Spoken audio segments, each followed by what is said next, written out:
Hello there, and welcome to another and very special edition of Hashtag Now Smoking. I'm Gary Corver, Executive Editor for CigarAdvisor.com, and this week we are featuring the Liberty Series 2020 from Camacho.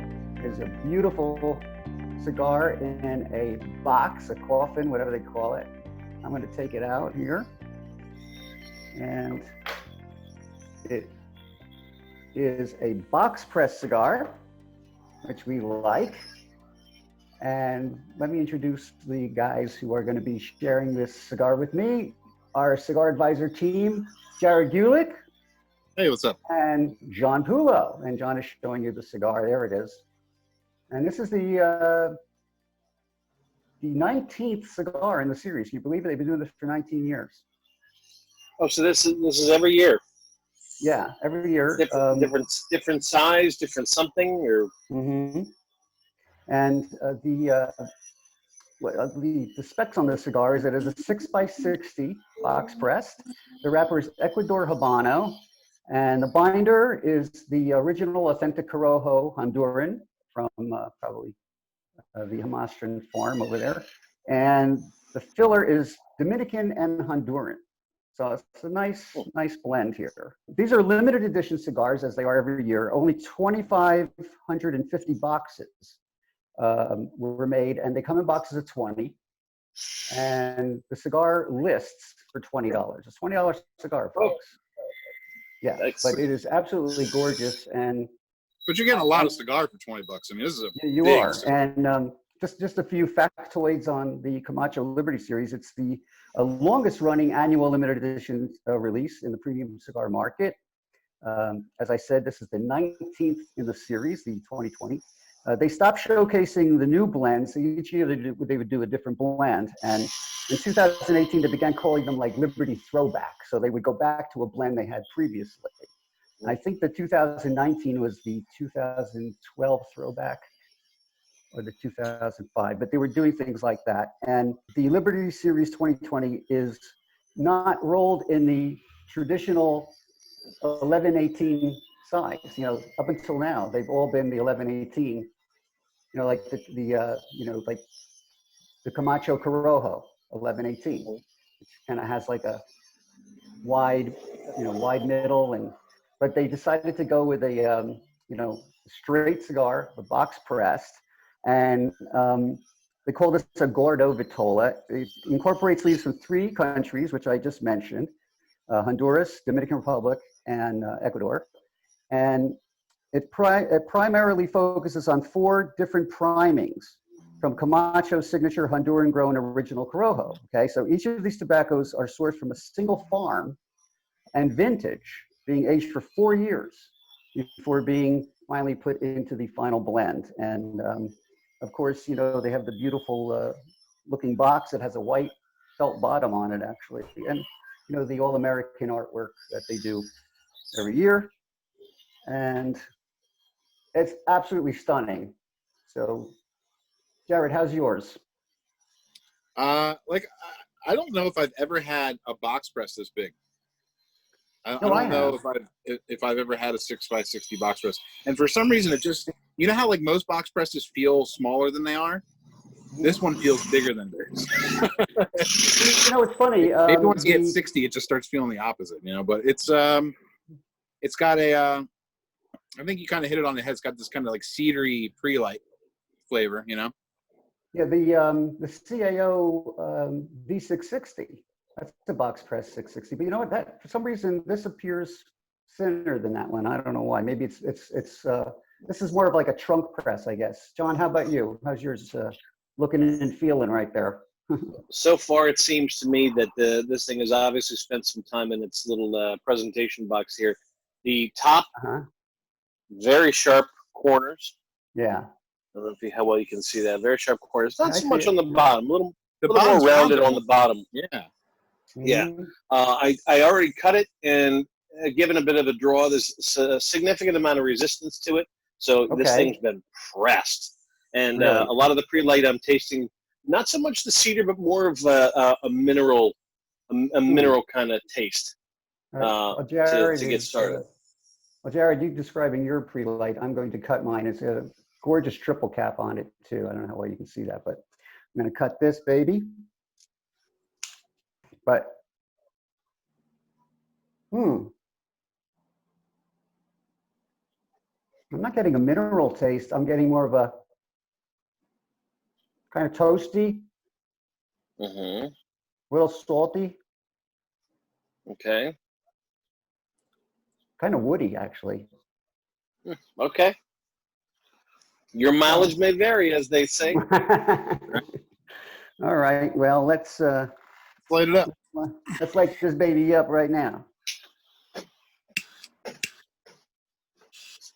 Yeah, and my draw is fine. Jared, how's the draw on yours? I didn't notice it being too resistant or anything like that, but I found that you can't really tell until you light it up. Now, one of the reasons we're smoking this cigar all together today is because the 4th of July will be coming up very soon, and a lot of people like to order the Camacho Liberty in time to smoke on 4th of July. It does come out in time to purchase for the 4th of July. But again, like I said, they're only made in very limited edition. So, and they do sell out very quickly. So let's see how the first puff is here. A lot of salt. A lot of salt. Wow. Salty and earthy and kind of sharp. This is, I mean, this is kind of a grab you by the collars kind of right up front. Knows how to make an introduction. See, now mine is tastes very mellow right now. Let me bridge the gap here because I see what Gary's talking about, and I know Pula and I are kind of in sync today, but I see what you're talking about. When Pula says it's grabbing you by the collar, and I know what he's talking about. It's like very flavor forward, but I wouldn't say it was strong up front, but it's just kind of like, hey, I'm right here. It's kind of like, very ta-da, here I am. You know?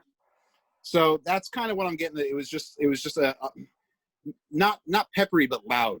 It's kind of hard to describe a flavor as loud, but it cuts through the noise. Let's put it that way. Strength has been described as like a medium plus, so that's always nice too, and that makes it a lot more available to a lot more cigar smokers too. It's not a right. We're not quite there yet, but I could see how it will reach such status. Yeah, for me, it's just kind of medium, dead center medium right now. But it's burning very nicely. I mean, I don't have a burn very far here, but it's burning very straight. Yeah. It's off to a pretty good start. So let's see what happens when we get a little more into Act 1. Okay, it's time for Act 1 in the Camacho Liberty Series 2020. This is a beautiful cigar. It's the first time they've ever done a box pressed, and it's not shaped like the traditional Camacho 1118. So this is a very unique cigar, which makes it kind of a collector's item too. And I've got just about an inch on mine. How about you, Jared? What's going on with you? It's burning well. Like I have one slight deviation, but it's not affecting the flavor at all. It's starting to get a little bit even a little less salty, I should say, and it's rounding out a little bit. I thought it was going to ramp up in strength a little bit, but it seems like it's actually kind of nosediving a little bit in the strength department for me. But the flavor is still pretty good. Not as much sweetness as I'd expect from all that Corojo inside, though. How about you, John? I agree with that. I mean, I think as far as some of the taste goes, it's still kind of got a lot of that earthy and kind of minerally taste for me. So that none of that sweetness is really necessarily coming through. I'm outside, so I'm fighting a little bit of a crazy burn, but otherwise it's an ash is stacking up nicely, nice and white. Yeah. I don't know if you can check that out. Kind of that swirly look to it. But tasty nonetheless. So far is it my cigar? It's not exactly my favorite profiles, but I think if you're liking something that has kind of that earthy Honduran taste, I think that this is going to be more up your alley and worth the spend for you. Yeah. I keep staring at it because I can't seem to find the seam, like the direction of the roll. I don't know if it's going this way or it's going that way. It's just really, it's really well built. I'll tell you that. And I'm getting a little bit of pepper at this point, just a little bit, and it's Yeah. a little salty. You know, most of the pepper I'm getting is through the nose. Through the nose, yeah. You know, it's funny though. When you said it's going to be a collector's item, the first thing that popped into my mind was, you know who Ron White is, right? When he said, yeah. he said, I don't like cigar people who say that I have a cigar collection because a collection implies that I'm not going to smoke every last one of these. It's true. Oh, I just found it. It's going this way. Okay. Yeah, I mean, construction-wise, you're right. It's barely visible as far as the seam goes. Yeah, I mean, you know, they really put the heart and soul into this cigar. That's for sure. What are you guys drinking today? Well, I'm keeping it kind of clean. I'm just drinking seltzer. You know, Okay. I had lunch a little while ago, so, you know, I just wanted kind of something to, you know, since this is my first time tasting it and kind of flying blind here, I wanted to get it as kind of a raw taste as possible. So palate cleanser is my choice today. That's a good idea. I almost had water. I almost did, but you know what I did bring, because, you know, we're talking about, you know, a great 4th of July cigar, and it's an American theme, and of course, you know, you got to have some bourbon, American-made bourbon. Ah, the Great American Drink. Very nice. Cigar stuff. Brought some Woodford Reserve with that. But actually, Jared, you'll get a kick out of this. Guess what I'm actually, which is my main libation is today. What's that? Stewart's cream soda, baby. Oh my God! Look at this guy. This, yeah, that's what's up, man. I always wanted to try this with a cigar. So just to give you another recommendation, real quick, next time you have a cream soda, smoke a crema from Espinosa with it. Oh, okay. It's tastes pretty good with it too. It's crazy. It's crazy how good of a pairing that is. I don't really, you know, I'm not a soda drinker. I haven't had soda in, I can't even remember. But this is, I said, you know, this looks like it might be a cool combo. So we'll try that out. We'll see how the Woodford goes later on. But yeah, I won't give anything away, but I did see a sneak peek of the 2020 famous Smoke Shop Woodford. Yes, that's right. We did have some bottles made for famous Smoke Shop, which is very nice. Originally, it should have been out already for the summer kickoff. But, you know, COVID had its say, and we didn't have that. So I think that's going to be in September. So. Well, I got to tell you, this cigar is very smooth. I mean, you find it really creamy. It's just super creamy. I don't know if I find it creamy, but I definitely find it smooth. It's more of like a smooth, like a buttery smooth. I guess that's kind of creamy. I'm playing semantics here, but it's just not. It doesn't remind me of cream as much as it reminds me of like a saltier smoothness to it. You know? Right. No, see, that's interesting because mine's more of a thinner kind of smoke. It's starting actually to sweeten up a little bit here in this first, we'll call it third. But they've been very consistent with these, and I wanted to ask you guys if you have any, you know, flavor notes that you're getting now that you've found, you know, pretty much consistent since, you know, we lit it up. I don't know if this is just my palate today, but I'm picking up like the faintest little bit of citrus.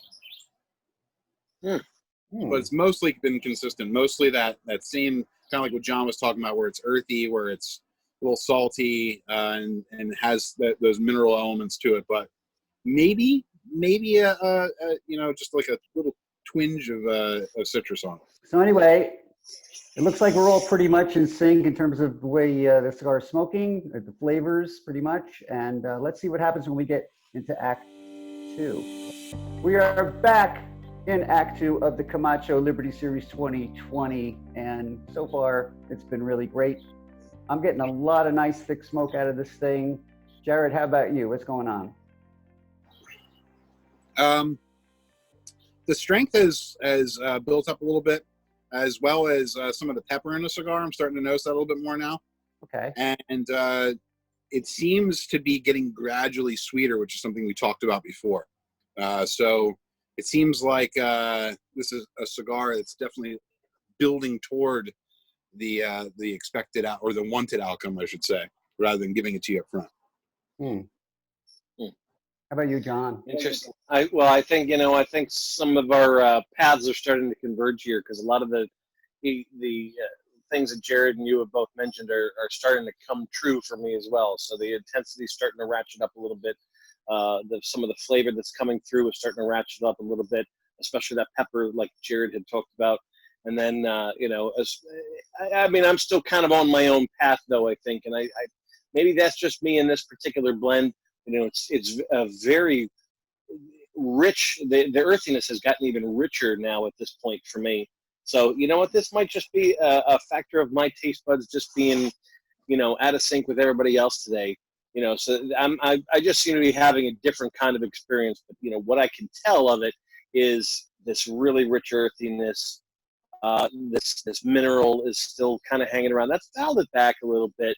That sweetness is coming up. Like all those things, those rising tides are coming along, and so is that cedar too, which is actually giving it a nice toasty taste around the fringes too. Yeah, and I am starting to detect a little bit of that mineral note. I think I know what you're getting at now. It's a little flinty, like a little flinty kind of taste. Yeah, I could see that. Yeah, I know what you're getting at. Mm-hmm.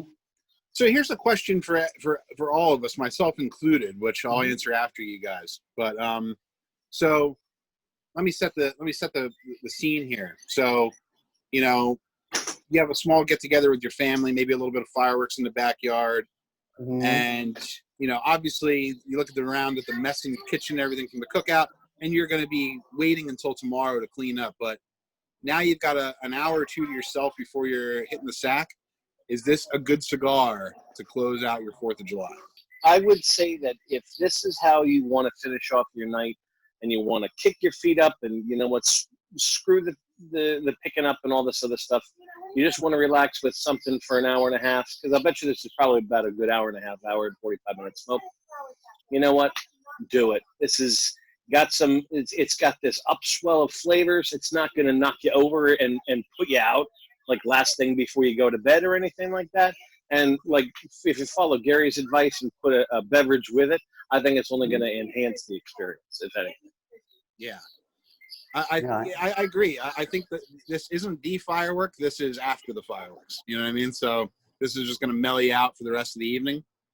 So in my opinion, yes, this is a great cigar to close out a 4th of July holiday. Well, I'll tell you, I will say this. I maybe I'm rushing it a little bit because we're filming here, but this is definitely like a 2-hour cigar. That's for sure. So I agree with John on that. It's a real long one.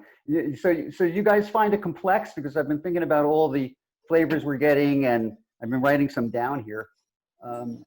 Jared, it's a complex cigar. I don't know. My gut is. I'm going to go with my. I don't know, because my gut is saying no, that it's not a complex cigar. I think it's got like three primary flavors. To me, it's like that woody, earthy, and that salty smoothness to it. Yeah. Those are the 3 constants that I've had throughout. There's some minor complexity to it with you get a spritz of sweetness here, you get a little bit of cedar there, like John was talking about, a little bit of woody flavors, and I think you mentioned like a flinty mineral. That those kind of come and go, but it's 3 primary flavors just stay with you the entire time. So I wouldn't say it's complex. No. John?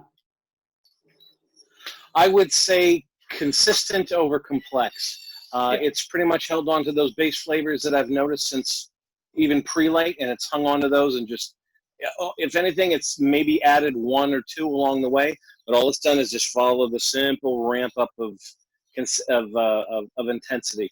So if you want consistent and you like these flavors, so even going back to Jared's question before, if this is how you want to end your day, if this is the flavor set you like and you just want a ton of them, that's what I think that this Camacho Liberty 2020 is going to do for you.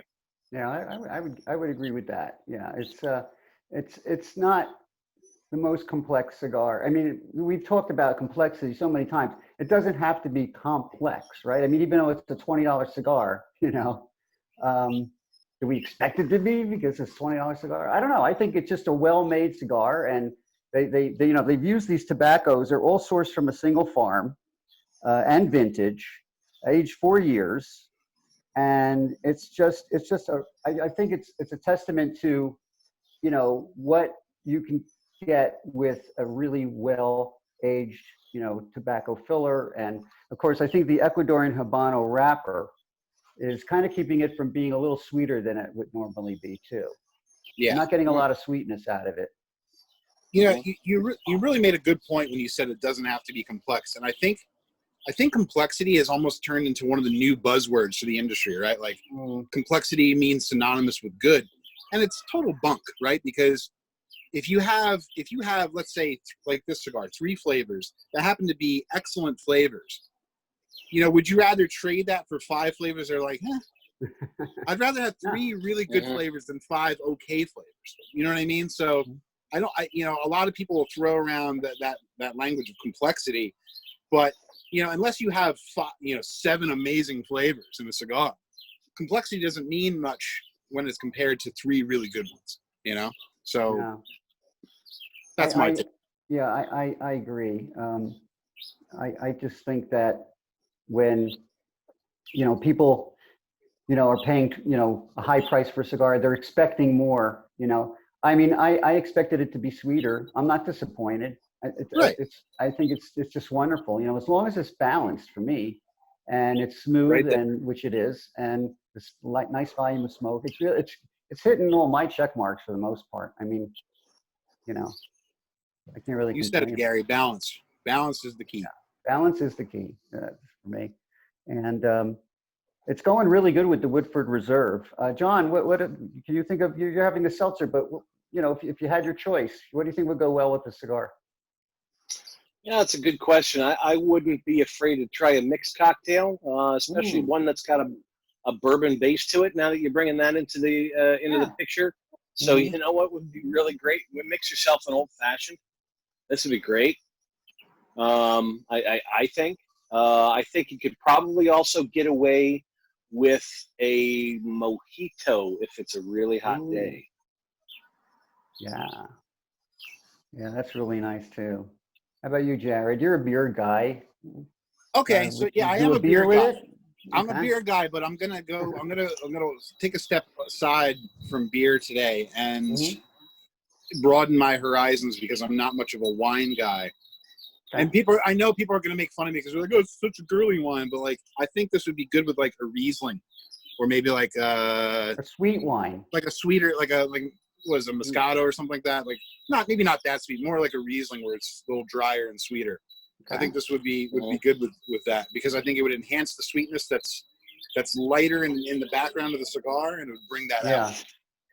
Yeah, well, because if I go back to the Stewart's cream soda here, which is sweet. For sure. It's not super sweet. It's like he took your seltzer water and added all this food coloring and sugar to it. I think I like the cream soda better than the Woodford Reserve. Yeah, really? Okay. I do. You should make yourself a Woodford Reserve and Coke or whatever that is. I don't know if I want to mix it. But anyway, so far the cigar has been really good, really consistent, and we're going to come back in a minute and do Act 3. All right, here we go. Camacho Liberty Series 2020. We're in Act 3. John and Jared from cigaradvisor.com. Here we are, the 3 of us, we're all together. We're having a great time. And this cigar has been very consistent. It's got we've got a lot of different flavor, combinations going on here, a lot of different opinions. Jared, during the break, you were saying something about smoking it a little differently. Elaborate on that. So, all right. So this will be easier to see if I point the head of the cigar. I apologize. Yeah, I can see it. Go ahead. So normally you're gonna draw it straight on like that, but if you turn it this way, I'm actually getting a little bit, so you're smoking a long ways. It's not I'll be honest, it's not the most comfortable way to smoke it, but you get a little bit more out of the cigar when you do that. So I get a bit more spice. It just seems amplified that way. And I'm also getting a little bit of coffee when I smoke it that way. Now, I don't know if that's just in my head or what, but it definitely changes the entire character of the smoke when I do it. So I'll do it again. I'm gonna remove my ban while you do that. Real feisty retro when I did that. Yeah. Notes of coffee. The other base flavors are still there, but it's just like, and I'm gonna try the normal way. And I don't get that. Put it in my wall. It's weird. It's so weird. That is weird. And maybe it's the way it must be the way it's hitting your palate, which is bizarre because I mean it's all in there, right? So I mean it should really matter what. Well, you might be onto something about hitting your palate because obviously different sides of your palate, are responsible for detecting different tastes. So maybe there are some, coffee notes that smoking it this way aren't allowing me to notice, or at least as prominently. Maybe it's just kind of getting lost in the sauce. But if you smoke it long ways, which is not the way you'd think to smoke it, I'm getting a little bit more out of it. The rest is still there, and it's, like I said, it's just a little boosted. It's nice. Yeah. Well, I did a couple of retro hails while you guys were talking earlier, and I did get some pepper out of that, but it wasn't overpowering or anything. Right. So who's this cigar for? I mean, we know it's expensive, but let's say it was a $5 cigar. Who would you recommend it to? I think if the one person who undoubtedly this is for at any price point is the person who's a fan of Camacho cigars, right? They're looking forward every year to the release, this special release of 2020. They're, collectors or whatever the case is. They just happen to like that bold profile. My favorite part of this so far has actually been, like you guys were talking about, the retro hail. So it just seems to really come alive, especially in this third act. Some of the retro hails have really been showing off a lot more dynamic taste and things there. So I think if you know how to retro hail, then you'll also enjoy that cigar. So if you've got a little bit of experience, you also know that you like Camacho a lot. I think that check those two boxes, and this is a cigar for you. Okay, I agree, Jared. I'd agree. You pretty much nailed everything that I wanted to say, but the only slight difference that I would add is that I don't think this is as strong as a lot of Camacho's stuff. Like, everybody remembers the original Camacho Corojo. It's like when it came out, one of the strongest cigars around, right? So if you have painted a picture in your head of Camacho being these, big, beefy flavor bombs, and that's kind of been a turnoff for you, especially if you got a little bit of extra cash in your wallet this time of year because your vacation got canceled or whatever, this might be something to splurge on because it's not going to be as strong. It's not going to, tear your face off or anything like that, but it's got a decent amount of body to it. It's got a nice, variety of flavors to it. It's just a nice, easy smoking cigar with a little extra kick. So like I said, if their cigars have seemed too strong for your palate, this is one to try. Yeah, Jared, I would agree with you, and John for that matter. But I would say, yeah, it's definitely for someone. I think even a novice could enjoy the cigar. It's very smooth. It's very balanced. It's got some nice key flavors to it. I went back to the Woodford for a second because I noticed that's why I don't drink soda. I was getting like a sugary layer on my palate. Yeah. And it was lingering there, and I think that might have been affecting the taste of the cigar. So I just try to use the booze to clean it off a little bit. But I think that just about anybody could enjoy this cigar. And if you do like to collect cigars, this is definitely one that you want to get. You definitely want to get a couple of these because you want to keep one to age it. And I think this is going to age up real nicely too. I wonder if there are guys that buy the cigar, they buy two of them and then they smoke one like a year later, just to see, just to compare. That would be kind of fun to do. Yeah, we were saying off camera, I would, I'm going to leave some for the, I might pick up another one, but I'm going to leave them obviously because it's a limited edition. I want you guys to be able to try it too. But I'd really be interested to see what this tastes like 6 months from now. Because if it's really good right now, we keep going back to this aging thing. But yeah, I think it's a prime candidate for it, and I'd love to see what it tastes like in a couple months, even a couple months, like 2-3 months. Yeah, would be great. Yeah, you don't even need that much time sometimes. I want to ask you something about we've been all forced to stay home most of the time, and you know, we really can't socialize the way we used to. Do you have any plans for 4th of July? John, how about you? You got a big family. No, I mean, not really. We're procrastinators, so I think our plans will probably come together on like July 2nd. You know, I'm sure, you know, we'll probably end up at somebody's house within our family or something like that. You know, I mean, you know, social distancing is what it is, but you know, we're now in one of Pennsylvania's yellow counties, so we can, you know, at least see people from, you know, outside our house. But you know, we'll get together, burgers, dogs. You know, I'm in the midst of building a swing set in the backyard. That's been my after work project for the past couple of days. So as long as that's done by the 4th of July. Yeah. What's that? I said you always wanted a swing set. I see you finally got it. I did, and now I finally got my wish. It's even got a rock wall, so I can, you know, a little climbing thing. So it's only about this tall. It's perfect. Just my size. Jared, how about you and your beautiful bride? What are you going to do? So yeah, my wife and I were taking off the entire week of the 4th. We were planning to go to North Carolina, which, as we have said many times before, those plans got kind of washed out. But we decided we're going to do some, you know, day trips and stuff. And honestly, I'm in the Pulo camp right now. Like, I just see myself sitting out on this deck, maybe sunning my pasty white legs and getting some cigars in me. You know, maybe buy a case of beer and nurse it for a week. You know? Yeah. Now, see, I had you figured for the candidate among the three of us who would be outside blowing shit up. Well, I'm trying to be responsible here. Now you've forced my hand. You know, last night I didn't watch TV. I just sat back with my book and lost myself in my novel, and it's wonderful. What book was that? A Tale of Three Cigar Smokers? No, I'm reading a fascinating book. In fact, it's funny because it parallels a lot what's going on out in the streets here, you know, around the country.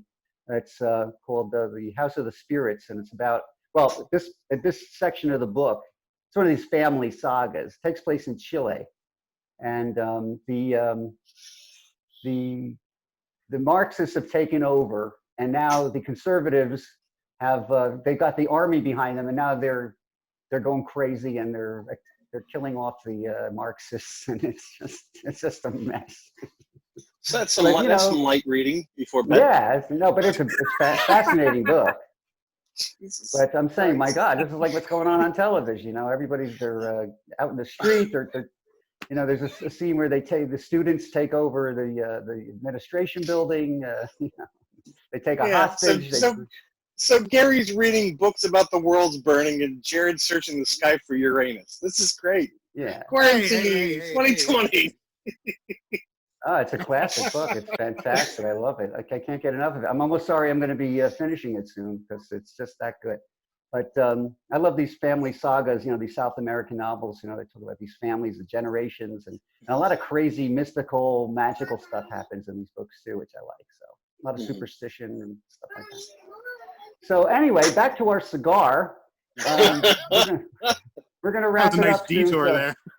Yeah, I mean, like, yeah, we're enjoying this conversation, right? But what are you getting now? I'm getting like still a lot of the same stuff. It's been very consistent. It hasn't gotten much stronger. How about you, Jared? I'll tell you, I've kept my cigar sideways. I'm exclusively smoking it the wrong way now, if there is such a thing as the wrong way. But I'm still getting a little bit of coffee from that, some extra spice in the retrohale. But I think the sweet spot kind of was toward the center, and we're a little bit past that at this point. But it's still, you know, you said it earlier. It's extremely consistent. It's just a very, very consistent cigar, and you know, so if you're looking for something that's got one speed, but it's a good speed, this is it. All right, John, how about you? Final thoughts? All right, so a couple of interesting things is, one is I totally agree about the consistency argument. You got a couple of flavors here that if those are flavors that you enjoy, you're going to get plenty of them. And Camacho fans, like I said before, this is something I think you're really going to enjoy. I will say, profile-wise, this isn't necessarily a blend for me. So I know some other people in some of the comments on our videos and said in the past that, they agree, that our palates might be the same. All I can ever say is, you can't, it's not my job to say whether a cigar is good or a cigar is bad. I will tell you if it's a cigar for me or if it's not for me. I would say that it would be interesting, like you guys have talked about, to smoke this with some age and see if maybe the flavors have married a little bit and materialized into something that's more in my wheelhouse. But if you like earthy, mineral, and again, this is just my perception, your mileage may vary, we always say that. If you and some interesting things happening in the retro hill, then I think you will really enjoy the cigar, and it's probably going to be worth the time and investment to sit back and enjoy this around the holiday. Yeah, I would definitely concur with that. It's like John said, if you just like this particular profile, which I'm finding to be kind of woody and just a little sweet, and it is earthy. That is true. I have found that that's actually come out even more in this last third. It's just a really delicious cigar, and especially, like I've said this before, if you're a collector, you definitely want to get on this cigar, that's for sure. So, anything else? Yeah. I mean, Barry, Pool makes a great point, and it's not just for this cigar; it's for any cigar that we review. Just because we say we love a cigar does not necessarily mean you will. And just because, like he said, it's not a cigar that's for him doesn't mean it won't be for you. The ultimate, I've said this, if I've said it once, I've said it a million times. The ultimate, viewpoint that matters is your own. And I would always recommend to try a cigar and see if it's a good fit for you. But for me, it's something, like I said, I would revisit. I would probably want to revisit with a little bit of age, just like you said, Pulo. But, it's going to be up to you. And like you always say, your mileage may vary. All right. Well, anyway, this Camacho Liberty Series 2020, I guess we're all pretty much in agreement. It's a very fine cigar. And remember that you can find the Liberty and all other Camacho cigars at famous-smoke.com. And while you're on famous-smoke.com, make sure that you sign up and get a free catalog, because there's a great deal on every page, right? And for more cigar smoking advice and information, follow us on cigaradvice.com and sign up for our emails. And you can also follow us on Twitter and Facebook. And if you're watching this on YouTube, be sure to like the video, like us on YouTube, and subscribe to our YouTube page, and sign up for our notifications too. So anyway, guys, I want to thank you for coming on today. Everybody who's watching, thanks for watching, and we'll see you next time on #NowSmoking. Happy smokes.